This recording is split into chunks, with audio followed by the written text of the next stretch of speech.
Hello, everyone. This is part 3 in a series documenting our trip to the Baltic Sea in 2018. If you haven't seen the first 2 episodes, you should probably catch up before moving on so you don't jump into the middle of the story. I've actually put links to the other episodes in the description section down below this picture here. If you are caught up, then we continue our story in the port of Warnemünde, Germany. Let's do it.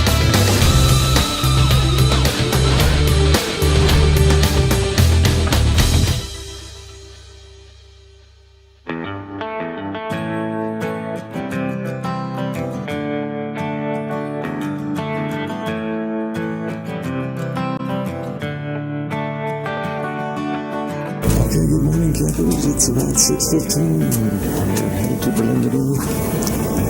But first things first, we're going to go eat at the buffet since that food is free. Staying with fresh off the wings from last night. Since our 3-hour train ride to Berlin was leaving at 8 a.m., we needed to eat something before we left, not knowing if we were going to get anything to eat on the train. But at 6:15 in the morning, we figured we'd have the Garden Café to ourselves. Boy, were we wrong. The Garden Café is the place to get breakfast in the morning. There are other places on the ship where you can get breakfast that's included in the price of your cruise, but nothing that has the sheer variety of the buffet. They pretty much have everything there, no matter what your breakfast needs. You can even make yourself a sundae for breakfast. The biggest problem, and we had this problem nearly every time we went there, is finding a place to sit. The 9 of us that were going into Berlin met in the atrium at 7:15. But as we waited for the clearance to go ashore, Dana did a little work, and Aunt Freddie ran back to her cabin to get her passport. A very wise move. At 7:30, we got the word that we were able to go ashore. That left us a half hour to find and board our train. Easier said than done, as it turned out. We got off the boat and began following the 10,000 people headed toward the nearby train station. It never really occurred to us that the people that booked the Berlin excursion through the ship and people who were just traveling to Berlin on their own, like we were, would be on completely separate trains. Well, Dana took most of our group and began flying toward the train like a bat out of hell, not realizing that not everybody can walk at her speed. Since I'm always stopping to film something anyway, I stayed back to make sure no one got left behind. Unfortunately, I took my eyes off the group and was following the masses when I heard Mike screaming out my name. Over and over. Oh, no wait, they're over there. All right, stop yelling. Those of us in the rear eventually got back on the right track and found a train where we got on board and sat down. Oh, of course. Now that's a pretty steep step, so grab all your handrails. But then a cruise official came on the train and informed us with just a touch of attitude that we were on the wrong train. She wouldn't tell us where our train was, but invited us to get the hell off her train immediately. Well, now our train was leaving in 10 minutes, but we still had no idea where it was. We eventually asked a gentleman where to go, and he pointed us to a tunnel underneath the tracks that led us to a couple more platforms, but there were no trains there. Finally, at about 5 to 8 a.m., a train pulled into the station, and we realized that this was our train headed into Berlin. The only hiccup that we had left is that we needed to change trains when we got to Rostock. We eventually figured out the system. The signs in the station showed a bunch of cities. The cities listed on top is the city where you are. The city listed on the bottom is the city where the train is headed. So if you wanted to head back to Warnemünde, you would board the train on platform number 1. We were already on the train parked at platform number 2, so we knew we were headed in the right direction. When we got to Rostock, we all got off the train with very little time to board train number 2. Hey, we got 7 minutes. 7 minutes, ready to happen. Again, we asked someone, and they pointed us to a tunnel leading underneath the station where we found a sign pointing us to platform number 8 with less than 4 minutes before our train left. We boarded our train with 2 minutes to spare and immediately went to the wrong car. No, I don't know. It is? First class. We have second class. We finally got settled in and spent the next 2 hours and 45 minutes watching the beautiful German countryside fly by.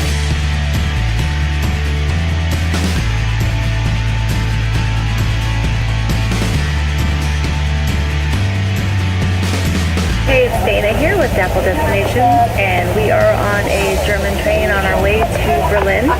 We left Rostock about an hour ago, and we've got about another hour and a half till we arrive in city central Berlin. And we're going to take our own walking tour. Nice, quiet, empty train. No Wi-Fi. They do have a vending machine on board, but it takes only Euro coins.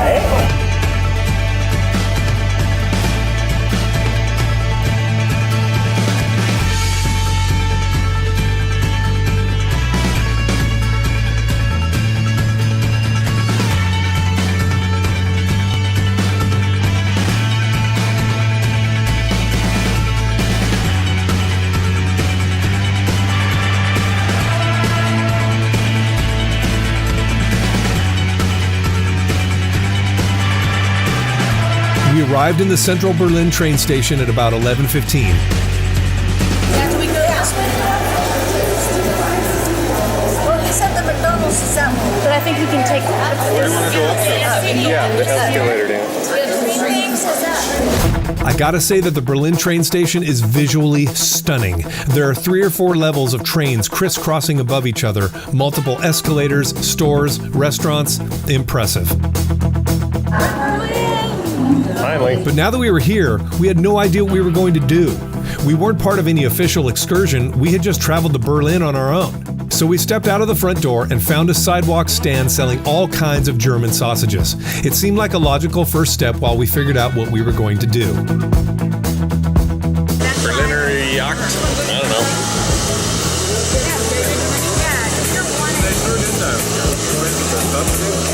Okay, have a beer, having some brats in front of the train station. It's a good day. We do this so you don't have to.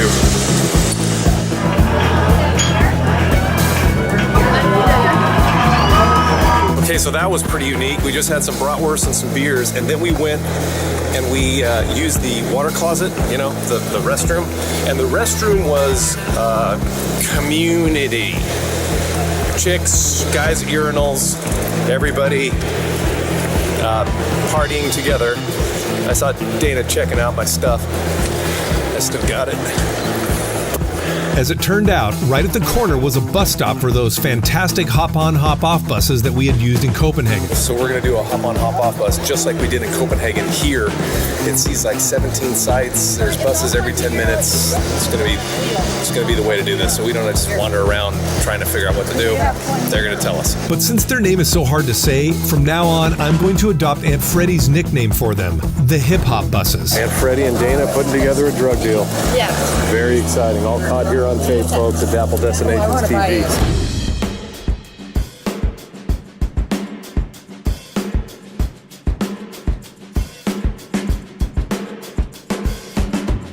This is Schloss Bellevue, Berlin's presidential palace. The missing standard at the top of the central flagpole means that the president is not currently residing there. This tall beauty is the Victory Column, inaugurated in 1873. If you look closely, you can actually see people walking around the base underneath the bronze statue of Victoria. This is Kaiser Wilhelm Memorial Church. It was damaged in a bombing raid in 1943. It has been left in that condition as a reminder of World War II.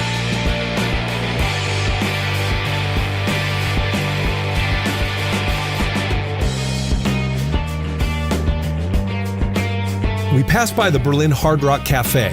Now, Dana collects souvenirs from these stores every time we travel. And as luck would have it, the next bus stop was a block away from here, and we were going to be there for about 10 minutes. That gave Dana just enough time to jump off the bus, run down the street, and buy herself a hat. Yeah, I work in Hollywood, and the locals don't shake street performers' hands there either. Every time nobody has anything to do with him.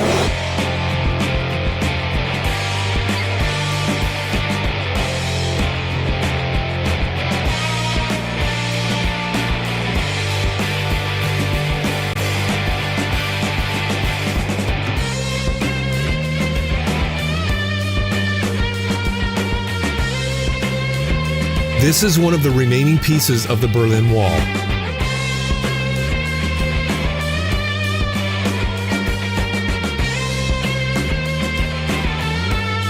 When we got to the Checkpoint Charlie stop, we all got off the bus to take some pictures. This place is much different than it was when Dana and I were here 20 years ago.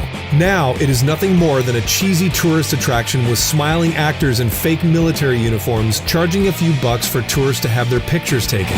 I found it to be a little disrespectful considering the last person to be killed trying to escape from East Berlin happened less than 30 years ago. Hey, it's Dana Apple here with Dapple Destinations, and we are in Berlin. We're in City Central here. We're at Checkpoint Charlie. We were here several years ago, and it was just a dirt, the whole thing was dirt, and we had our pictures taken in front of the sign, the original Checkpoint Charlie sign. And now they've got a touristy thing over here, so if you pay these guys €3 a piece, you can stand in front with a guard, they'll give you a hat, get your picture taken with them.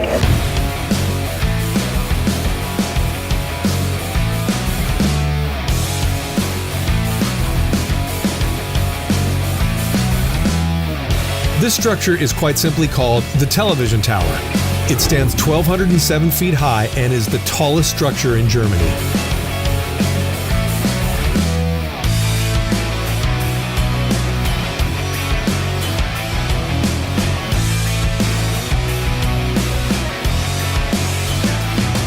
This is the Old Museum, home of the antiquities collection of the Berlin State Museums.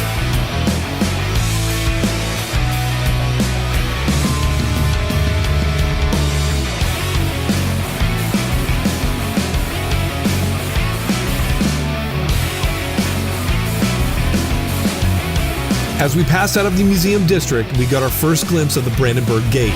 We circled around the block and passed by the Jewish Memorial and behind the gate where our bus stopped and let us off. This is like the back door. Now, Dana, when we were here in 97, our bus drove under. Yeah. It drove through, but it doesn't look like it does that anymore. We headed into the large square in front of the gate to take some pictures. When Dana and I were here in 1997, this entire sidewalk to the right was covered in street vendors selling cheap souvenirs. I was sort of happy to see them gone and replaced with a Starbucks. Dana and I, along with Aunt Freddie and Margaret, headed to Starbucks to get a much-needed energy burst. The group kind of separated at this point. We were within walking distance of the train station, and we had a little over 3 hours until our return train back to the ship.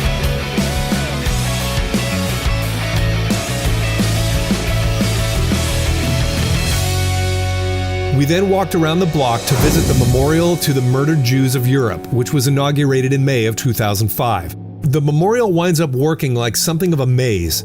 It starts out simple enough with giant blocks roughly the length and width of coffins lying next to each other. But as you head down into the memorial, the ground lowers, leaving you lost inside the memorial, unable to see where you are in relation to where you just were. The interpretation of the memorial is meant to be ambiguous. The designers wanted to produce an uneasy, confusing atmosphere. There's something down there. There's people inside. The head of Germany's parliament described the memorial as a place where people can go to find what loneliness, powerlessness, and despair mean. It really is a unique experience.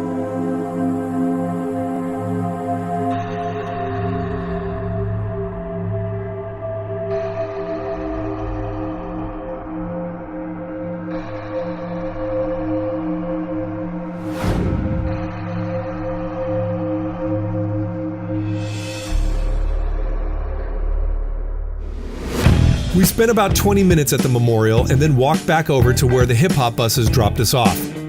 The train station was close enough to walk to, but why would we walk when we could just get on the bus and have them drop us off for free?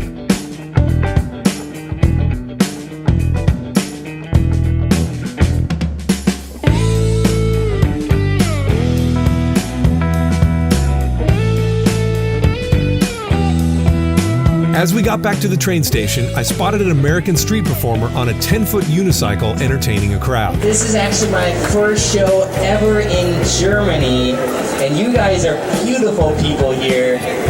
Let's take a photo of this. A souvenir from the show. On the count of 3, we're going to do a panoramic shot going around in a circle. Everyone say cheese, make a funny face, and squeeze in a little bit closer. Let's make it look like a success for my parents. Say cheese, make a funny face. 1, 2, 3. Cheese.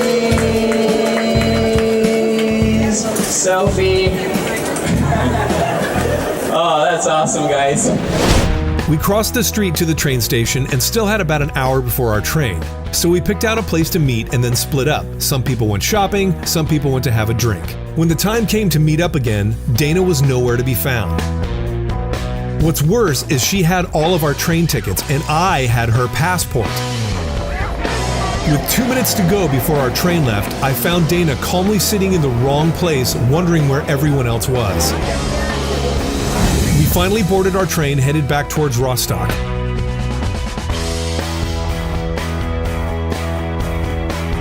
It had been a long day, and some folks caught a bit of shut-eye on the ride home.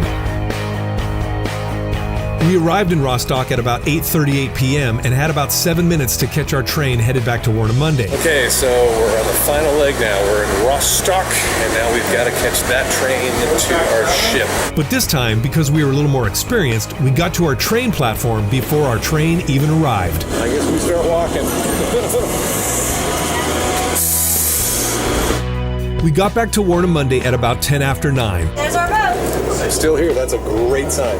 We were glad that our train wasn't late because we were required to be back on the ship no later than 9:30. Luckily, the train station was just a short walk to the ship, but I found out later that the ship was waiting for 9 passengers to board. They assumed that we were on the late train back from Berlin, which we were. We boarded the ship with about 6 minutes to spare, but since we were the last 9 passengers and I had stayed in the rear to make sure that no one was left behind, I personally wound up being the very last passenger to board the ship. Welcome back, sir. Thank you. For right now, we're pushing away. We're headed for a day at sea. After we boarded, we dropped off our backpacks in our cabin and then headed straight to the Garden Café to grab some food before they closed.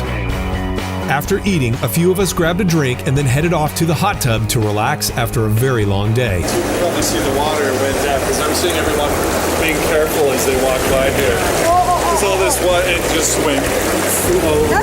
There's a lot over here. And it wasn't me, it was the cat. What'd you do, a cannonball? What'd you do? Out of sheer exhaustion, we headed back to our cabin and called it a day at about 11:30. If you have any questions, please enter them in the comment section below. And as always, please like and subscribe to our channel by clicking our little picture here on the side. And we'll see you next time.